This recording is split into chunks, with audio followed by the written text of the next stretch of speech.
एउटा interesting article फेला पर्यो होइन। कस्तो यो चाहिँ आदित्य आनन्दको चाहिँ why is Nepal politically so unstable भनेर deconstructing the instability conundrum through cross country comparison. अब यो आर्टिकल चाहिँ लगभग यो आर्टिकलमा चाहिँ के भन्यो, एउटा मेडिकल डायग्नोसिस जस्तो दियो कि नेपालको बारेमा। के भन्यो भन्दाखेरि नेपालको problems are congenital, cumulative and metastatic भनेर चाहिँ एकदम मेडिकल टर्म्समा चाहिँ यो आर्टिकलले चाहिँ नेपाललाई चाहिँ त्यसरी, नेपाल राज्य व्यवस्था भनौँ न, चाहिँ त्यसरी डायग्नोज गर्यो। अब कन्जेनिटल भनेको चाहिँ के हो भन्दाखेरि जन्मिँदैखेरिको चाहिँ कन्डिसन नै त्यस्तो थियो। क्युमुलेटिभ भनेको एकपछि अर्को थुप्रिएका चाहिँ कन्डिसनहरू, र मेटास्ट्याटिक भनेको चाहिँ अब त्यो त अलिक कडा डायग्नोसिसै हो। अब एक ठाउँमा भइसकेपछि अर्को ठाउँमा पनि सर्ने रोग भनेर बुझौँ न। सो यो पेपर हेरेर त्यति थाहा पाइसकेपछि यो पेपरको रेफरेन्स हेर्दाखेरि चाहिँ एउटा प्याराडाइज लस्ट भन्ने किताब भेट भयो होइन। अब त्यहाँ चाहिँ त्यही किताबको बारेमा यो आर्टिकलबाट सुरु भए तापनि त्यो किताबमा चाहिँ त्यसमा चाहिँ एउटा बाङ्लादेशी ओरिजिनको अमेरिकन अथर हुनुहुँदो रहेछ, अर्को चाहिँ त्यस्तै इन्डियन ओरिजिनको कनेडियन हो कि अमेरिकन स्कलर प्रोफेसर हुनुहुँदो रहेछ। अब उहाँहरूको चाहिँ के छ भनाइ होइन। सो त्यो कुरालाई चाहिँ हामीले एआई, डिफ्रेन्ट एआई युज गरेर चाहिँ के भन्नु खोजिएको रहेछ त्यो चाहिँ विश्लेषण गरौँ होइन। So paradise lost, state failure in Nepal हो किताबको नाम होइन। अब यहाँ मैले त अनि प्रम्प्ट चाहिँ के हो भन्दाखेरि give the thesis of this book with original text extracts containing the most insightful concepts भनेर चाहिँ दिएको छ र किताबै अपलोड गरिएको हो। त्यो किताब एकदम टाइम एफिसियन्ट हुनको लागि चाहिँ प्यारलली डिफ्रेन्ट एआई प्लेटफर्मबाट चाहिँ मैले यही क्वेसन सोधिएको हो है। अब बिस्तारै सुरु गरौँ। सुरु गर्नुभन्दा अगाडि केही कुराहरू ध्यान दिन आवश्यक छ होइन। सो यो अली रियाज र शुभ बासुले लेख्नुभएको किताब paradise lost, state failure in Nepal चाहिँ 2007 को किताब हो। सो 2007 भनेको भर्खर मोनार्की एकदम फ्रेजाइल स्टेटमा भएको र चाहिँ नेपालमा ठुलो राजनीतिक परिवर्तन आउने समयको कुरा थियो। अनि त्यसपछि उहाँको मेन कुराहरू चाहिँ के छ, पहिला चाहिँ च्याट जिपिटीले कसरी चाहिँ समराइज गरिएको छ त्यहाँबाट सुरु गरौँ है। सो पहिला सुरु चाहिँ के बुझ्नु पर्यो भन्दाखेरि यो ओभरनाइट भएको कुरा होइन। नेपालको जसरी चाहिँ आदित्य आनन्दले भन्नुभएको थियो, नेपालको प्रब्लम आजको प्रब्लम होइन, यो चाहिँ स्टेट फर्मेसनको बेलादेखि नै प्रब्लम हो। So it was not something that has happened overnight. अनि त्यसपछि मेन कुरा चाहिँ मलाई चाहिँ राम्रो लागेको भनेको चाहिँ जुन चाहिँ पहिलाको मोनार्की भनौँ अथवा चाहिँ राज्य गर्ने वर्ग चाहिँ absolutely disconnected with the society. यो राइटरले पनि, अथरले पनि भन्नुहुन्छ र ल्यास्कीले फेरि कुरा ल्याऊ। ल्यास्कीले चाहिँ के भन्नुहुन्छ भन्दाखेरि राज्यको दायित्व हो मान्छेलाई राम्रो फस्टाउने, वातावरण सिर्जना गर्ने दायित्व राज्यको हो भनेर ल्यास्कीले आर्ग्यु गर्नुभएको छ होइन। सो नेपालमा पनि के भयो भन्दाखेरि चाहिँ राज्य अहिले झन् पछि कस्तो कडै किसिमले आउँछ चाहिँ the ruler and the ruled नै डिस्कनेक्टेड भयो। एकदमै रुल गर्ने वर्ग एकदमै सेल्फ सर्भिङ भयो भन्ने कुरा आउँछ र चाहिँ राज्य, व्यक्ति र समाजमा एउटा सिम्बायोसिस, एउटा रिलेसनसिप हुनुपर्छ होइन। त्यहाँ त्यो एकदमै जटिल ब्यालेन्स तलमाथि उतलपुतल हुने बित्तिकै चाहिँ नयाँ इक्विलिब्रियम खोज्छ राज्य व्यवस्थाले। सो त्यो कुरा हो। अब अर्को कुरा चाहिँ यो के बुझ्नुपर्छ भन्दाखेरि प्याट्रिमोनियल स्टेट, भूपति भनिन्छ नि, सबै कुरा चाहिँ क्राउनमा पर्ने। क्राउन पनि नभनौँ, नेपालको केसमा त यो राजा भूपति भनेरै भनिन्छ नि, होइन। सो त्यस्तो खालको स्टेट थियो। त्यो पनि कस्तो भन्दाखेरि everything is the dominion of the crown भनेर चाहिँ त्यो अलिकति अङ्ग्रेजीमा भयो, तर यहाँ चाहिँ अब राजै भूपति भनेर बुझ्नुपर्ने छ, होइन। So basically the system was centred around the palace. And this is अब अहिले चाहिँ आई डोन्ट नो मान्छेहरूको डिफ्रेन्ट न्यारेटिभ्स हुन्छ, तर personally I believe in such thing as a divine ruler, but such a ruler is not, there is no eligible human being, मलाई थाहा भए अनुसार चाहिँ that is up for the job भनेर भनौँ न। अनि राज्यको दायित्व चाहिँ स्टेसनरी स्टेट हुनुपर्ने। स्टेसनरी स्टेट भनेको हामीले कर तिर्छौँ, कर लिए बापत हामीलाई सरकारले हेर्नुपर्ने कुराहरू हुन्छ, दिनुपर्ने कुराहरू हुन्छ। सो त्यो पनि एउटा एक किसिमको ट्रान्ज्याक्सनल रिलेसनसिप नभइकन नेपाललाई चाहिँ रोभिङ ब्यान्डिट भनिएको छ। रोभिङ ब्यान्डिट भनेको चाहिँ के छ भन्दाखेरि राज्यले चाहिँ जनतालाई कसरी हेर्ने भनेको उसित कति फाइदा कति लाभ लिन सक्छु मात्रै हेर्ने चाहिँ राज्यको मेन्टालिटी चाहिँ त्यस्तो देखिएको छ है। एक्सट्र्याक्टिभ भनिन्छ। अर्को कुरा भनिदिइहालौँ भनेको बेलामा सरप्लस एक्सट्र्याक्सन भनिन्छ कि। सो राज्यले दिन्छ जग्गा, तर केही बढी उब्जनी केही भयो भने त्यो सब राज्यलाई बुझाउनु पर्छ। सो ट्याक्स चाहिँ त्यो भनेको धेरै नै मोडर्न कुरा हो। ट्याक्स भनेको चाहिँ कमाइको यति अंश बुझाउनु पर्छ। सरप्लस एक्सट्र्याक्सनमा चाहिँ अब एनिथिङ गोज, होइन, जे जति आफूलाई चाहिने भन्दा बढी हुने बित्तिकै। सो त्यही कारणले गर्दाखेरि चाहिँ the wealth funnels at the top. So that is a thing of concern.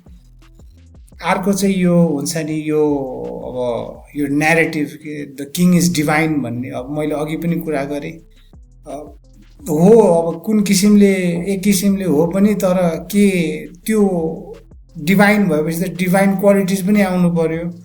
उहाँले चाहिँ राज्याभिषेक गरेपछि त सबैजनाको चाहिँ सफरिङ कम हुनु पर्यो, होइन, सबैजनाको चाहिँ राम्रो हुनु पर्यो। त्यो भयो भने पो त डिभाइन। तर नेपालको केसमा त अब त्यो म योभन्दा बढी भन्न चाहदिनँ, आफ्नै ओपिनियन होला, होइन। सो अर्को कुरा चाहिँ यो Maoist insurgency was a symptom and not a disease, होइन। सो यो भनेको अघि पनि छुइएको थियो। यो रातारात भएको कुरा होइन। जब चाहिँ पिपल, इन्डिभिजुअल, सोसाइटी र गभर्मेन्टमा चाहिँ ब्यालेन्स मिल्दैन र त्यसपछि चाहिँ देयर चाहिँ एक किसिमको असन्तुष्टि व्यक्त हुन्छ। त्यो चाहिँ माओइस्ट इन्सर्जेन्सी थियो नेपालको केसमा। एन्ड मोस्ट इम्पोर्टेन्टली यो हेजमनीको कुरा गरौँ। हेजमनी भनेको कस्तो हो भन्दाखेरि पावरलाई लेजिटिमाइज गर्दाखेरि एउटा वर्गले अथवा राज्य जसको चाहिँ एक्जिक्युसनरी पावर्स छ उसले भने हुन्न त हुन्छ, तर मान्छेले मान्नु पनि पर्छ कि उसले भनेको ठिक हो भनेर। कोल्याप्स हुनुभन्दा अगाडि चाहिँ हेजेमेनिक होल्ड चाहिँ जान्छ, डोमिनेन्स चाहिँ रहन्छ पनि भनिएको छ कि। त्यो भनेको चाहिँ के हो भन्दाखेरि कानुन चाहिँ उसको मानि नै रहेको छ, तर उसले गरेको कुरा चाहिँ चित्त बुझिरहेको छैन, अथवा चाहिँ उसले जुन चाहिँ नेसनको न्यारेटिभ दिएको छ नि त्यसमा चाहिँ मान्छेहरूले चाहिँ असहमति जनाउन थाल्छ। अब यो चाहिँ च्याट जिपिटीको समरी थियो। अब च्याट जिपिटीलाई छोडेर एकचोटि हामी पर्प्लेक्सिटीमा जाउँ, होइन। पर्प्लेक्सिटीले चाहिँ के सबभन्दा राम्रो कुरा गर्छ भन्दाखेरि त्यताभन्दा यहाँ चाहिँ एउटा कुरा स्पष्ट भनिन्छ। त्यो पोइन्ट चाहिँ के हो भन्दाखेरि फ्रम दिस पर्सपेक्टिभ पोइन्ट यो पोइन्ट हो। the failure of Nepali state consists of both errors of omission and errors of commission भनेर भन्छ। त्यो भनेको चाहिँ के हो भन्दाखेरि राज्य व्यवस्था यति कमजोर भयो कि उसले गर्नुपर्ने कुरा त गर्दै गरेन, तर उसले गरेको कुरा पनि गल्ती भयो हैन। अब यो चाहिँ अलिकति पहिला त म पनि अलिकति मच्योरिटी नभएको बेला हाम्रो देशको बारेमा यस्तो भन्ने जस्तो खालको मान्छे हो, तर अब अहिले आएर यसो हेर्दाखेरि सायद यो कुरामा केही सत्यता छ कि हैन। सो पर्प्लेक्सिटीले चाहिँ यो एउटा राम्रो पोइन्ट ल्याएछ। अनि अर्को क्लाउडले के भन्छ, क्लाउड एआईले के भन्छ, क्लाउडको चाहिँ त्यति इम्प्रेसिभ छैन है analysis. So the central claim patrimonial state भनिहाल्यो, सबैथिङ goes to the top, hegemony.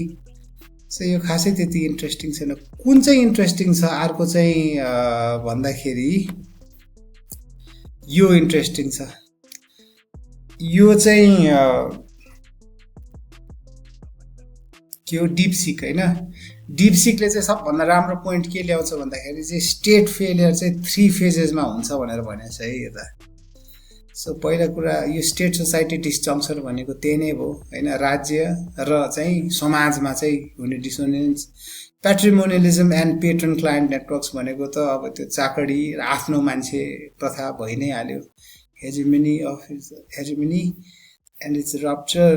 Performance legitimacy भनेको चाहिँ राज्यले चाहिँ आफूले गरेको कुरा ठिक हो भनेर चाहिँ मान्छेले पतायो भने चाहिँ त्यो राज्य चाहिँ ठिक हो भन्ने चाहिँ त्यो रिइन्फोर्स हुन्छ, त्यो बिलिफ भनौँ न। यहाँ चाहिँ सबभन्दा राम्रो पोइन्ट यो है। यहाँ चाहिँ के भनिएको छ भन्दाखेरि द 3 स्टेजेस अफ, यो चाहिँ डिपसिकले भनेको है। फर्स्टमा चाहिँ के हुन्छ भन्दाखेरि सर्भिस डेलिभरी इन्स्टिट्युसन्स फेल हैन। अनि अर्को चाहिँ सेकेन्डमा चाहिँ यो जुन चाहिँ नेपाल जस्तो कम्प्लिकेटेड धेरै एथनिसिटी भएको देशमा चाहिँ there is a rivalry and a sense of competition inside among ethnicities, right. Ideological हेजेमनीको लागि चाहिँ you know human beings being human beings त्यो कुराहरू आउन थाल्छ। र थर्ड चाहिँ यो अघिको चाहिँ एरर्स अफ ओमिसन र एरर्स अफ कमिसनले गर्दाखेरि चाहिँ पवर्टी, यो चाहिँ अव्यवस्थित सहरीकरण र पर्यावरणको डेग्रेडेसन हैन, यी कुराहरू आउँछ। सो यो चाहिँ डिपसिक भयो, डिपसिकको भर्जन भयो। तर सबभन्दा राम्ररी लेखेको चाहिँ मलाई मेरो बुझाइमा चाहिँ जेमिनाईको लाग्यो है। जेमिनाईले चाहिँ कसरी सुरु गरिएको छ भन्दाखेरि यहाँ एउटा सेन्टेन्स बहुत रमाइलो छ हो, यो twin exceptionalism of the Nepali state भनेर भनिन्छ हैन। यो टिलियन प्याटर्न भनेको चाहिँ के छ भन्दाखेरि Nepal being a peripheral state भनेको नेपाल त कुनै हैन अब इन्डस्ट्रियलाइजेसन भएको अथवा ग्लोबल डिस्कोर्स ड्राइभ गर्ने नेसन नभइकन पनि वारले फर्म भएको स्टेट चाहिँ हो कि भनेर चाहिँ यहाँ लेखिएको छ। अर्को चाहिँ that came at a great cost, it preserved an archaic frozen power structure भनेर भनिन्छ हैन। नेपालमा चाहिँ त्यस्तो माथिबाट चाहिँ भनौँ न एक किसिमको चाहिँ वारले चाहिँ एकीकरण गरिएको देशमा हुन कारणले मान्छेहरू चाहिँ डर त्रासमा धेरै बाँचे। अल्सो सेकेन्डली यहाँ फेरि द स्टेट एज अ रोभिङ ब्यान्डिट भनेर भनिएको छ हैन। अनि यसमा यो लाइन चाहिँ साह्रै रमाइलो छ। Nepal state failed to transform from a predatory entity into a stationary bandit that provides public goods in exchange for taxes. Instead, it functioned purely to extract wealth for the ruling elites. यो दर्दनाक र मार्मिक कुरा हो, यो भएको कुरा हो कि अघि पनि त्यो कुरा भएको थियो नि। So the rulers really elevated themselves at the cost of the general people. अनि त्यसपछि यहाँ त के पनि लेखेको छ भन्दाखेरि uncoordinated competitive theft by a group of roving bandits होइन. So in the name of ट्याक्सेसनमा चाहिँ so it was basically funnelling wealth to the ruling elites. So यो जेमिनाईको लेखाइ चाहिँ अलि रमाइलो र अलि भाव पनि राम्रो र अलिकति ग्रास्प गर्न पनि सजिलो छ. सो द डिप स्टेट भनेको चाहिँ जुन द रुलिङ इलिट्स भनौँ एन्ड द सोसाइटीको डिस्जङ्क्चर भयो, आइडियोलोजिकल हेजमनी एन्ड राप्चर त्यसको त कुरा भइ नै हाल्यो.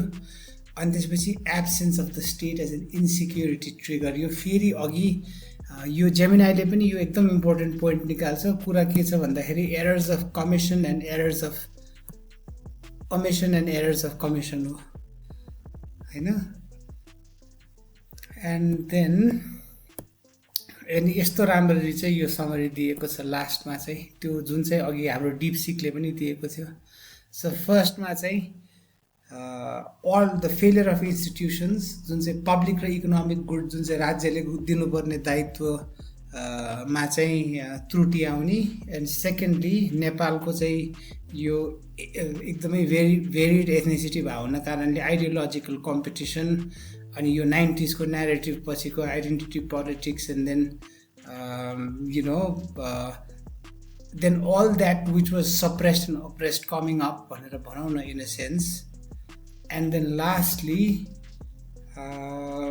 As a result of omission and commission poverty, geographic lopsidedness, एकदमै सेन्ट्रल काठमाडौँ केन्द्रित राज्य व्यवस्था होइन. एन्ड त्यसपछि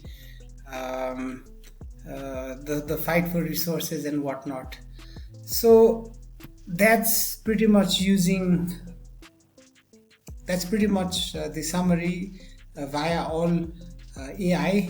And I think although हामी ChatGPT भने तापनि there are other programs that can help equally. And in this instance चाहिँ गुगलले चाहिँ जुन किसिमले चाहिँ जेमिनाईले चाहिँ भन्नुपर्ने कुराहरू सबै भनेर चाहिँ यसरी चाहिँ भाषा पनि राम्रो बनाएर भनेको छ र लास्टमा यसरी चाहिँ दिएको पनि छ. सो मेरो लागि चाहिँ यसपालि I think Gemini came out on top. Although ChatGPT is impressive, however perplexity and Claude AI are largely disappointing.